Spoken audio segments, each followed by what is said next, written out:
மெய்குரு கண்டேன் சேனல் சார்பாக எல்லாருக்கும் வணக்கம். நான் போன பதிவில் நெய்வேலிச்சாலையை பற்றி போட்டிருந்தேன். அதாவது இந்த மர்ம கிராமத்தில் யாரும் இறக்கவில்லை அப்படின்னு சொல்லி ஒரு தலைப்பில் ஒரு காணொளி போட்டிருந்தோம். நம்ம சேனலில் போகிற எல்லாமே உண்மை சம்மந்தமாக, ஸ்பிரிச்சுவல் சம்மந்தமாக உண்மையான விஷயங்களை மட்டும்தான் போடுறோம். ஸோ ஃபஸ்ட்டு வீடியோவாக அதை போட்டிருந்தோம். இருக்கிறதுலே ஒரு ஹையண்டான ரகசியம் அந்த கிராமத்தில் உள்ளதுங்கிறது தான் அதை சுவாரஸ்யமே. அதை நாங்கள் அங்கே போட்டிருந்தோம்.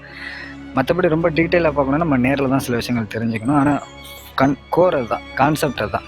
அந்த கிராமத்தில் யாரும் இறக்கறதில்ல, மாற அடக்கம் ஆகுறாங்க அப்படிங்கிறது தான் அதில் உள்ள கான்செப்ட்டு. ஸோ அதே மாதிரி அந்த ஒரு குருகுலத்துக்கு நாங்கள் போயிருந்தப்போ கிராமம்னு சொல்லக்கூடாது, அதை குருகுலம் தான் சொல்லணும். சாதாரணமாக வெளியிலேருந்து பார்க்குறப்ப வழக்க சொல்ல கிராமம்னு சொல்லிடுறாங்க. அது ஒரு ஊர், கிராமம் அப்படின்னு சொல்லுவாங்க. கிராமம் ஊருங்கிறத தாண்டி அது ஒரு குருகுலம். நம்ம சொல்லிக் கொடுக்கறது சாதாரண கல்வியில் மெய்க்கல்வி, குருகுல கல்வி. எல்லா வேதத்தையும் உள்ளடக்கின ஒரு விஷயம். சாஸ்திரம், சம்பிரதாயம் இதெல்லாம் அப்பாற்பட்ட ஒரு விஷயந்தான் அங்கே இருக்குது.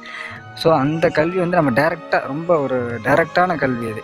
அதெல்லாம் இப்போ எங்கேயும் சொல்லித்தரது கிடையாது. இது பரம்பொருளே குருவாக சொல்லிக் கொடுத்த இடம். இது எப்படி கிருஷ்ண பரமாத்மா இருக்கும்போது பகவத்கீதையே எழுதுனாங்களோ, பகவத்கீதை உருவானுச்சோ, இப்போ அது நிறையா சேஞ்சஸ் ஆகிடுச்சு. பட் திரும்ப அந்த கலியுகத்துக்கு தகுந்த மாதிரி ஒரு அப்டேஷன் பண்ண ஒரு நூல்லாம் அங்கே கொடுத்துருக்காங்க. ஒரு 4 விதமான நூல் இருக்குது. அது மாதிரி அது யாரால் செய்ய முடியும்? ஒரு பரம்பொருளே தான் அதை அப்டேட் பண்ண முடியும். வேறு யாராலையும் பண்ணால் அதுக்கான ஒரு குவாலிட்டி இருக்குமா? ஸோ அந்த நூலில் எல்லா தெய்வத்தை பற்றி எல்லாத்தையுமே பற்றி சொல்லியிருக்காங்க. மெயினாக அங்கே என்ன கான்செப்ட்னா, அங்கே யாரும் இறக்கிறது இல்லைங்க, மாற அடக்கம் தான் ஆகுறாங்க. ஸோ அது ஈஸியான விஷயம் கிடையாது. இதை நீங்கள் கேட்குறீங்கனாலே ஒரு சாதாரண விஷயம் கிடையாது. இது எத்தனையோ பேர் இந்த நிமிஷத்தில் எதையோ கேட்டுட்ருப்பாங்க, எதோ வேலை செஞ்சுட்ருப்பாங்க. இந்த நிமிஷத்தில் இதை நீங்கள் கேட்குறீங்கன்னா இந்த தகவல் உங்களுக்கானது. இதை கடந்து போயிடாமல் அது என்ன ஏதுன்னு அதை பற்றி யோசிங்க. நேரில் போய் என்னென்னு பாருங்கள், தெரிஞ்சுங்க. நம்ம நேரத்தை விரயம் பண்ணாமல் அதுக்கான விஷயத்த முயற்சி எடுத்து தீவிரமாக உள்ளே இறங்குங்க. எல்லாருக்கும் அது கிடைக்கும். கண்டிப்பாக மனிதனாக பிறந்த எல்லாருக்குமே அந்த ஒரு அற்புதமான நிகழ்வு நடக்கணும். மரணமில்லா பெருவாழ்வை அடையணும். அதுதான் எங்கள் சேனல் சார்பாக நாங்கள் கேட்டுக்கிறோம். மற்றபடி நாங்கள் இப்போ இந்த வீடியோ மூலிமா நாங்கள் என்ன சொல்ல வந்தோன்னா, நாங்கள் அந்த மெய்வெளிச்சாலையில் நாங்கள் வீட்டில் தங்கியிருக்கும் போது அன்றைக்கி பௌர்ணமி கொடி. ஸோ எங்களுக்கு லிங்க தரிசனத்தில் வானத்தில் தெய்வம் ஒரு காட்சி கொடுத்தாங்க. ஒரு அமைதியான சூழலில் அந்த இடத்துல நாங்கள் மாடியில் உட்காந்துருந்தோம்னா, அப்போ அன்றைக்கி பௌர்ணமி காலையில் கொடி முடிஞ்சது. வழக்கமாக அங்கே பௌர்ணமி, அமாவாசை இதெல்லாம் கொடி ஏற்றுவாங்க. சிறப்பு வழிபாடுகள் நடக்கும், அமைதியாக நடக்கும். ரொம்ப சத்தம், ஆரம் அதெல்லாம் இருக்காது. அமைதியாக ரொம்ப ஒரு ஆன்மீகமாக ரொம்ப ஒரு டிவைனாக இருக்கும். அப்படி இருக்கும் பட்சத்தில் சாயங்காலம் வணக்கம் நடந்து முடிஞ்சதுக்கப்புறம் வீட்டு மாடியில் உட்காந்துருக்கோம்.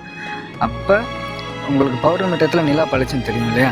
அப்படி தெரிகிறப்ப அந்த நிலாவே லிங்கம் மாதிரி காட்சி கொடுத்து, அந்த மேகங்கள்லாம் சூழ்ந்தது ஒரு லிங்க வடிவத்தில், அந்த ஆவடை சுற்றி ரவுண்டாக இருக்கும் இல்லையா, இப்படி கை கூட வந்துருக்கும் இல்லையா, அந்த மாதிரி மேகங்கள்லாம் காட்சி கொடுத்து மொத்தத்தில் ஒரு லிங்கமாகவே காட்சி கொடுத்துச்சு. எனக்கு அதை பார்க்கும், அது பெரிய வடிவத்தில் இருந்தது. கீழே கூட 2 வீடு இருக்கும், ஜன்னல்லாம் கூட தெரியும். அது ரொம்ப பெரிய வடிவத்தில் இருந்தது. பிரமிப்பாயிடுச்சு எனக்கு. டக்குன்னு அதை ரியலைஸ் பண்ணி கொஞ்சம் டைம் எடுத்தது. பார்த்து கண்டுபிடிச்சிட்டேன். பார்த்தோன்னே டக்குன்னு யாராவது கூப்பிட்டு காட்டலான்னா எனக்கு வாய்ப்பு இல்லை. யாரும் வரல, பக்கத்தில் யாரும் இல்லை, எல்லாம் கீழே இருந்தாங்க.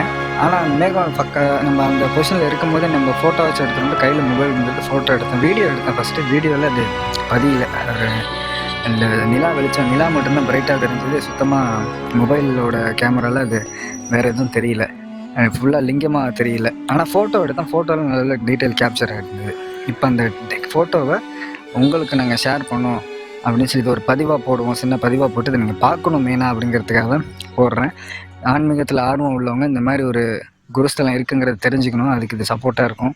இது ஒரு பிரமிப்பான ஒரு விஷயம் நடந்ததுங்கிறத பகிர்ந்துக்கணும்னு நினச்சேன். அதுக்கான தான் இந்த வீடியோ. இப்போ அந்த ஃபோட்டோ உங்களுக்கு நான் ஷேர் பண்ணுறேன், நீங்களே பாருங்கள். நன்றி நண்பர்களே.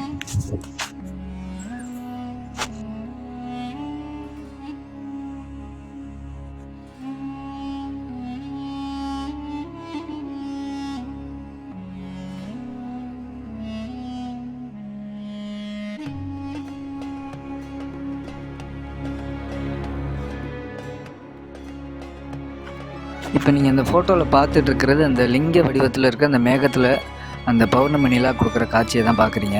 அது ஒரு லிங்க தரிசனமாக நீங்கள் பார்க்க முடியும். நல்லா கவனிச்சிங்கன்னா தெரியும்.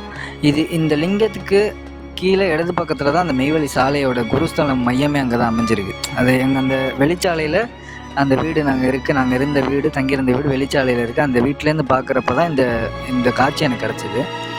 ரொம்ப பிரமிச்சு போயிருந்தேன். அந்த லிங்கத்துக்கு நேர்கீழே தான், இடது பக்கத்தில் தான் சாலை அமைஞ்சிருக்கு.